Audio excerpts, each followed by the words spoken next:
स्वागत है आपका फिर से एक रैपिड रिवीजन सेशन में। ठीक है, हम लोग क्या कर रहे थे, गोल्डन पीवाईक्यू का, ठीक है, गोल्डन पीवाईक्यू का प्रीवियस ईयर क्वेश्चन कर रहे थे और इसी क्रम में भारत का भूगोल हम लोग कर रहे थे। उसमें हम लोग क्या कहते हैं कि अवस्थिति एवं विस्तार कर चुके हैं, भौगोलिक प्रदेश कर चुके हैं, अपवाह तंत्र कर चुके हैं और बात करते हैं बांध, झील, जलप्रपात एवं सिंचाई परियोजना कर चुके हैं। आज हम लोग करने वाले हैं जलवायु, चैप्टर नंबर 5 जो 90 से लेकर 95 के बीच में दिया हुआ है बुक में। ठीक है, तो आइए देखते हैं। 5 नंबर जो चैप्टर है जलवायु, इसमें टोटल नंबर ऑफ क्वेश्चन कितना है, 37 PYQ है। इसमें टोटल 37 PYQ है। तो चलिए पहले तो खोल लेते हैं 25 नंबर पेज पे, है ना, 25 नंबर पेज पे तो खोल लेते हैं, ये रहा। ठीक है, थोड़ा जूम करके स्टार्ट करते हैं रिवीजन करना। ठीक है, तो देखिए चैप्टर नंबर 5 है, इसमें टोटल नंबर ऑफ क्वेश्चन इसमें 37 है। तो देखिए इसमें पहला क्वेश्चन को देखते हैं कि गर्मियों के महीनों में पूर्वी जेट धारा प्रायद्वीपीय भारत के ऊपर किस अक्षांश पर बहती है। तो 14 डिग्री अक्षांश, 14 डिग्री नॉर्थ में बहती है। ठीक है, तो 14 डिग्री नॉर्थ पे गर्मियों के महीनों में पूर्वी जेट धारा प्रायद्वीपीय भारत के ऊपर से की अक्षांश से बहती है। दूसरा सवाल है भारत में विशेष रूप से केरल, कर्नाटक और तमिलनाडु के कुछ हिस्सों, ठीक है, भारत में विशेष रूप से केरल, कर्नाटक और तमिलनाडु के कुछ हिस्सों में पूरब मानसून वर्षा की घटना का वर्णन करने के लिए आम बोलचाल में इस्तेमाल होने वाले शब्द कौन सा है। ठीक है, तो ये है आम की वर्षा, माने मैंगो सावर कहा जाता है। ठीक है, मैंगो सावर कहा जाता है। ठीक है, फिर से एक बार पढ़ते हैं कि भारत में विशेष रूप से केरल, कर्नाटक, तमिलनाडु के कुछ हिस्सों में पूर्व मानसून वर्षा की घटना का वर्णन करने के लिए आम बोलचाल में इस्तेमाल होने वाले शब्द कौन से हैं। तो आम की वर्षा मैंगो सावर कहा जाता है। तीसरा सवाल देखिए, तीसरा सवाल क्या है, एक मिनट, तीसरा सवाल देखते हैं। तीसरा सवाल है भारत के किस भाग में गर्म हवा लू चलती है। ठीक है, तो उत्तर और उत्तर पश्चिम भाग में भारत के उत्तर और उत्तर पश्चिम भाग में गर्म हवा लू चलती है।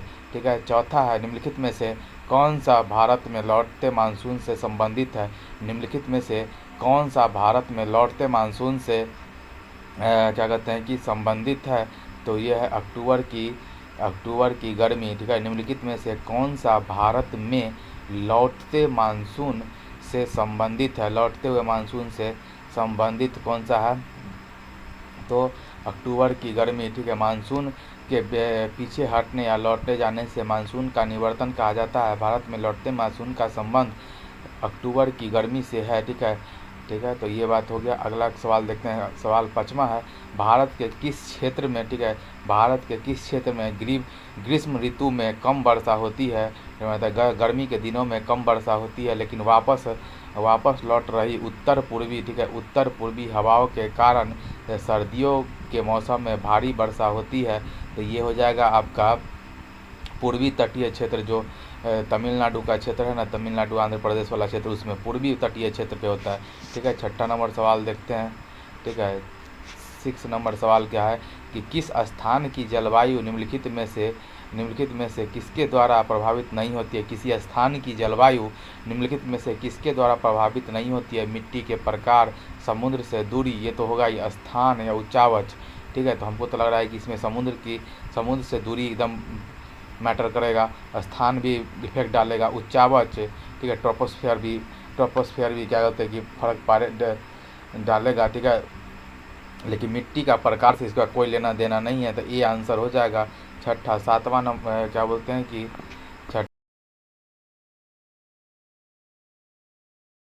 विश्व में सबसे अधिक वर्षा वाला मानसीराम किस पहाड़ की दक्षिण श्रृंखला में स्थित है। तो क्या बोलते हैं खांसी। ठीक है, खांसी पहाड़ी जो कि मेघालय में है। ठीक है, आगे बात करते हैं। 8वां नंबर सवाल है। ठीक है, 8वां नंबर सवाल क्या है, 8वां नंबर सवाल है कि भारत के किस राज्य में मानसून का आगमन सबसे पहले होता है। तो वो केरल है क्या, बिल्कुल सही, डी सवाल। आगे बात करते हैं निम्नलिखित क्षेत्रों में कौन सा क्षेत्र मानसून की अरब सागर शाखा से अधिक प्रभावित नहीं होती। निम्नलिखित में से निम्नलिखित क्षेत्रों में से कौन सा क्षेत्र मानसून की अरब सागर शाखा से अधिक प्रभावित नहीं होती?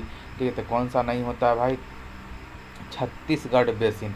इसको पढ़ना पड़ेगा, ही नहीं जानते थे। Chhattisgarh basin, Chhattisgarh basin monsoon की अरब सागर शाखा से अधिक प्रभावित नहीं होती है। अरब सागर से उत्पन्न होने वाली मानसून पवनें 3 शाखाओं में बढ़ती है। इसकी पहली शाखा अरावली पर्वतमाला के समांतर या उनके ऊपर से ही उत्तर भारत तक चली जाती है।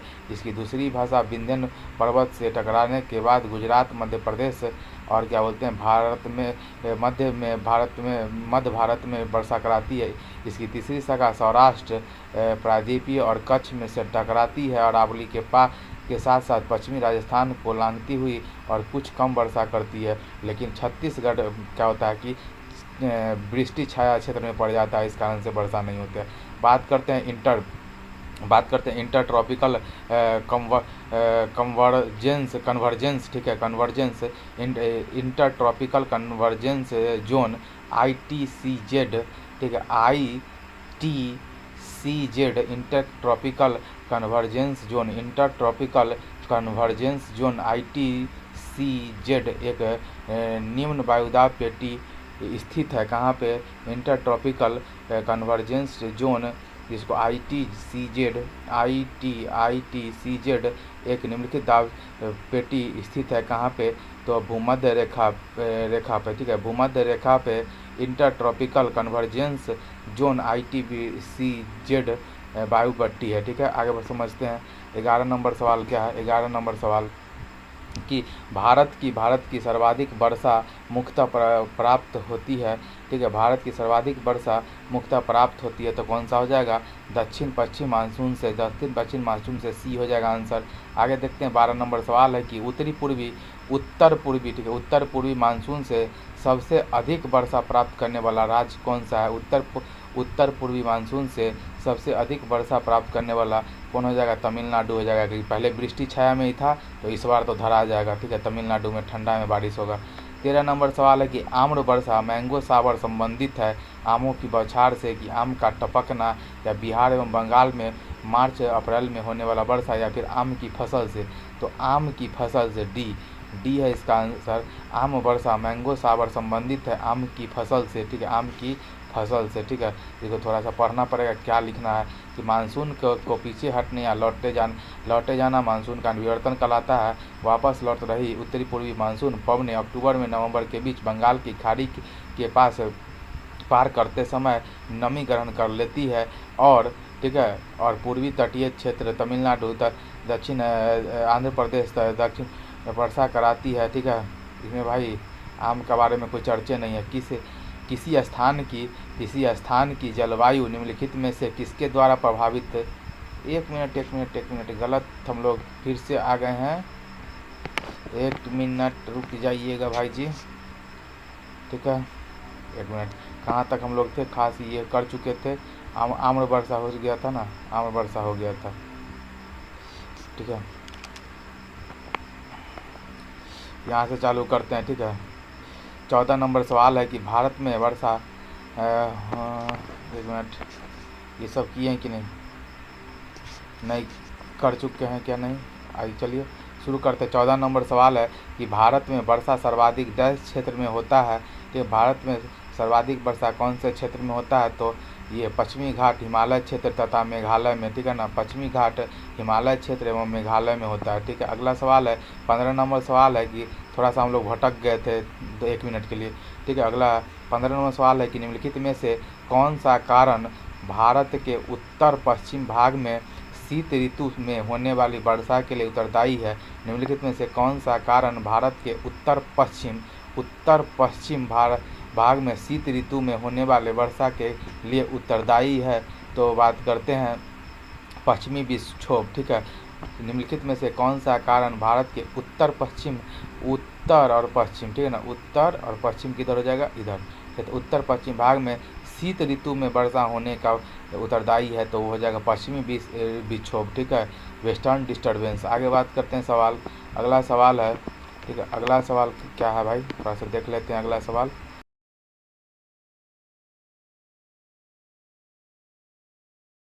मुंबई में मानसून की अरब सागर शाखा अनुमानित आगमन कब होती है?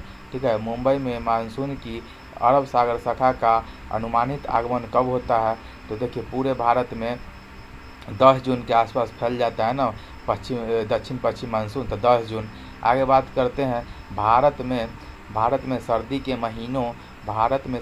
महीनों के दौरान पश्चिम और उत्तर पश्चिम में भारतीय उपमहाद्वीप में प्रवेश करने वाली उष्णकटिबंधीय चक्रवात कहाँ पर उत्पन्न होती है? तो ये भूमध्य सागर के ऊपर भारत में सर्दी के महीनों के दौरान पश्चिम और उत्तर पश्चिम से, ठीक है, भारत में सर्दी के महीनों के दौरान पश्चिम और उत्तर पश्चिम से भारतीय उपमहाद्वीप में प्रवेश करने वाले उष्णकटिबंधीय चक्रवात कहाँ पर उत्पन्न होती है? तो भूमध्य सागर के ऊपर होती है। ठीक है, आगे बात करते हैं। 18 नंबर सवाल है, मेघालय की कौन सी पहाड़ियों में सर्वाधिक वर्षा होती है? तो खासी पहाड़ी में सर्वाधिक वर्षा होती है। ठीक है, 19 नंबर सवाल को देखिए। 19 नंबर सवाल क्या कहता है? 19 नंबर सवाल है कि 19 नंबर सवाल है कि पंजाब में वर्षा का कारण बनने वाले भूमध्य सागर से उत्पन्न होने वाले शीतोष्ण कटिबंधीय चक्रवातों से कौन फसल को लाभ होता है? पंजाब में वर्षा का कारण बनने वाले भूमध्य सागर, ठीक है ना, ठीक है, मेडिटेरियन सी से उत्पन्न होने वाले, ठीक है, शीतोष्ण कटिबंधीय चक्रवातों से किन फसलों को लाभ होता है? तो बात करते हैं रबी की फसल। रबी मतलब समझ रहे ना बात?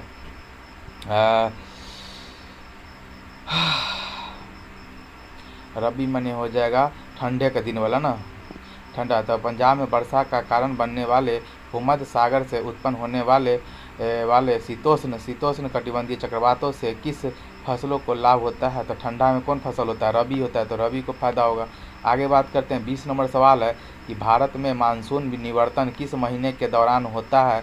तो यानी कि लौटता मानसून कब होता है? तो वो होता है भाई अक्टूबर और नवंबर के महीने में होता है। ठीक है, अक्टूबर और नवंबर महीने में होता है। 21 नंबर सवाल को देखते हैं कि काल वैशाखी क्या है? तो मानसून से पहले की वर्षा, ठीक है, मानसून से पहले की वर्षा और त्वरित झंझावात को काल वैशाखी कहा जाता है। अगला 22 नंबर सवाल है कि भारत सरकार द्वारा तापमान, वर्षा, पवन आदि से संबंधित डेटा एकत्रित करने और मौसम का पूर्वानुमान लगाने के लिए जिम्मेदार भारतीय मौसम विभाग की स्थापना कब हुई थी? ठीक है, मौसम विभाग की स्थापना का अभी 100वां साल पूरा है 2025 में। तो 2025 में 100वां साल पूरा है, तो कब हुआ होगा भाई मौसम विभाग का? ठीक है, अभी क्या 100 साल पूरा था ना अभी, तो क्या कहते हैं कि 1875 लिख रहा है। ठीक है, 1875 में इसकी स्थापना हुआ था। ठीक है, 1875 में इसका स्थापना हुआ था।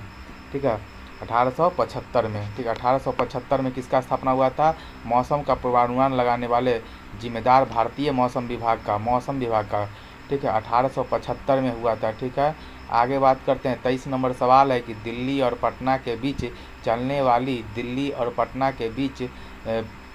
चलने वाली गर्म शुष्क पीड़ादायक पवनों का क्या नाम है? तो भाई इसका तो है लू नाम है। इसका क्या है? लू। ठीक है, 24 नंबर सवाल देखते हैं। 24 नंबर सवाल कहाँ है भाई? 24 नंबर सवाल मिल जा। हाँ, भारत की जलवायु को मुख्य तौर पर किस प्रकार का कहा गया है? भारत की जलवायु को मुख्य तौर पर क्या कहा गया है? तो इसको कहा गया है मानसूनी। ठीक है, भारत की जलवायु को मुख्य तौर पर मानसूनी कहा गया है। ठीक है, मानसूनी। और बात 25 नंबर सवाल है कि पश्चिमी घाट की पहाड़ियों में, ठीक है, पश्चिमी घाट की पहाड़ियों में प्रायः औसतन तापमान कितना होता है? पश्चिमी घाट की पहाड़ियों में प्रायः औसतन तापमान कितना होता है? 25 डिग्री सेल्सियस से नीचे होता है। ठीक है, पश्चिमी घाट, ठीक है, पश्चिमी घाट की पहाड़ियों में प्रायः औसतन तापमान कितना होता है? तो 25 डिग्री सेल्सियस होता है, से नीचे होता है। ठीक है, आगे बात करते हैं। 25 डिग्री सेल्सियस से नीचे होता है। 26 नंबर सवाल है, कहाँ पूछा गया था सवाल? मैट्रिक लेवल का एग्जाम में।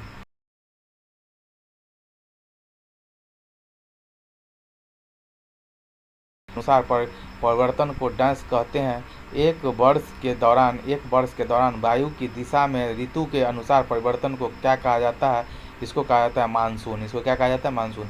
एक वर्ष के दौरान वायु की दिशा में ऋतु के अनुसार परिवर्तन को क्या कहा जाता है? मानसून कहा जाता है। 26 नंबर सवाल हो गया। 27 नंबर सवाल पे चलते हैं फटाक से।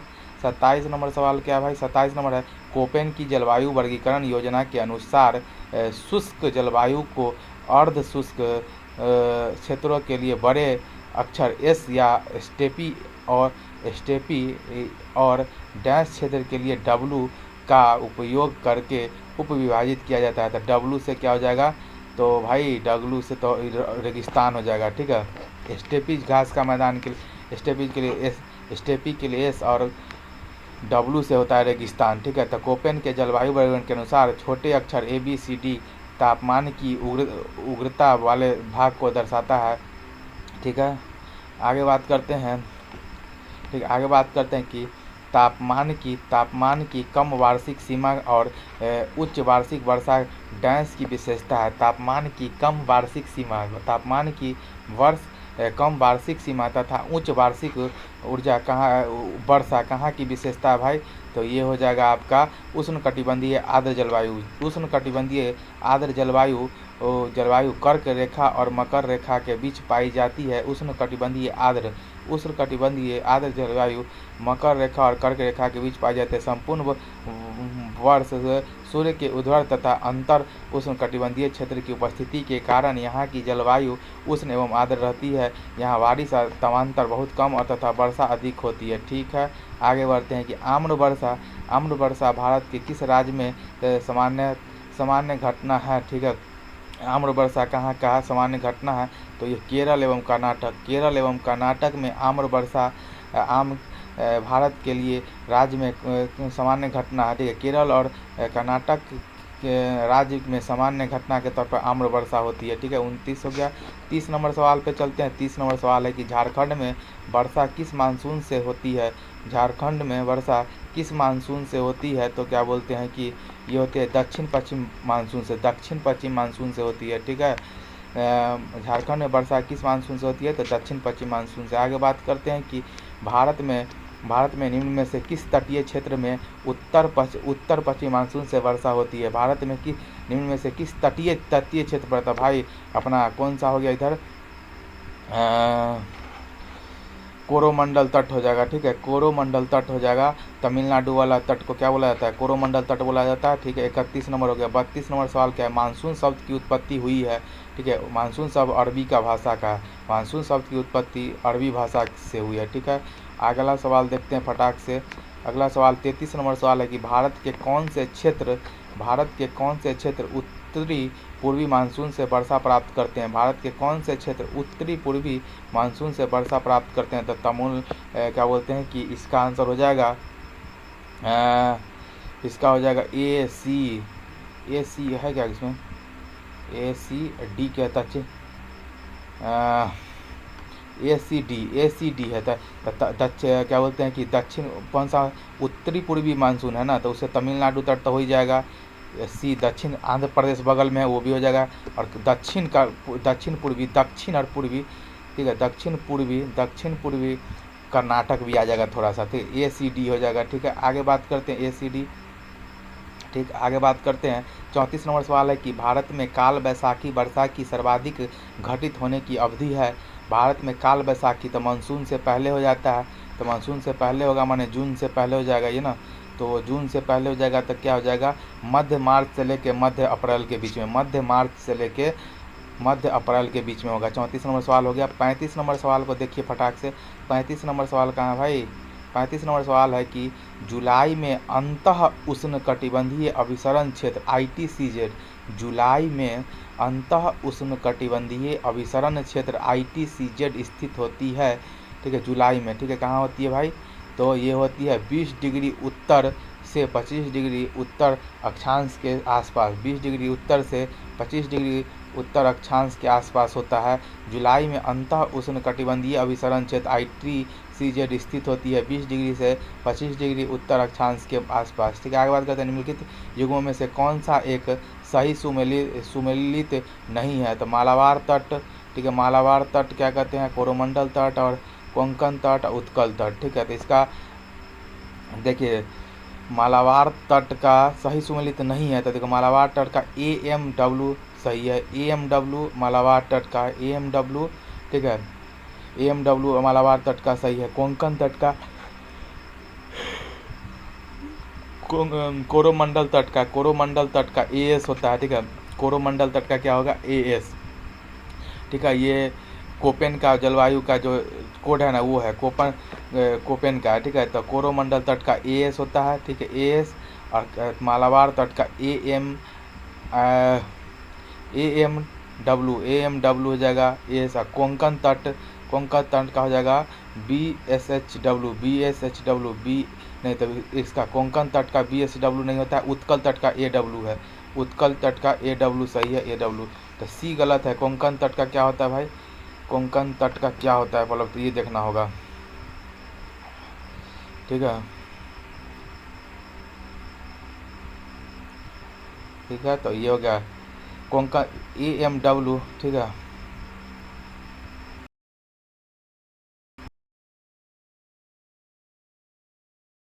इसका थोड़ा सा देखना होगा, आगे बढ़ते हैं हम लोग, ठीक है। तो ये कौन सा सवाल हो गया था, 36 हो गया है। 37 नंबर सवाल पे चलते हैं। फूलों वाली बौछार संबंधित है, फूलों वाली बौछार कहाँ पे होता है भाई, केरल में। फूलों वाली बौछार संबंधित है कहाँ से, केरल से है, ठीक है। आगे देखते हैं। तो आज के लिए इतना ही, ठीक है, मिलते हैं फिर नए चैप्टर में, ठीक है। तब तक के लिए धन्यवाद, good bye, good night, Tata.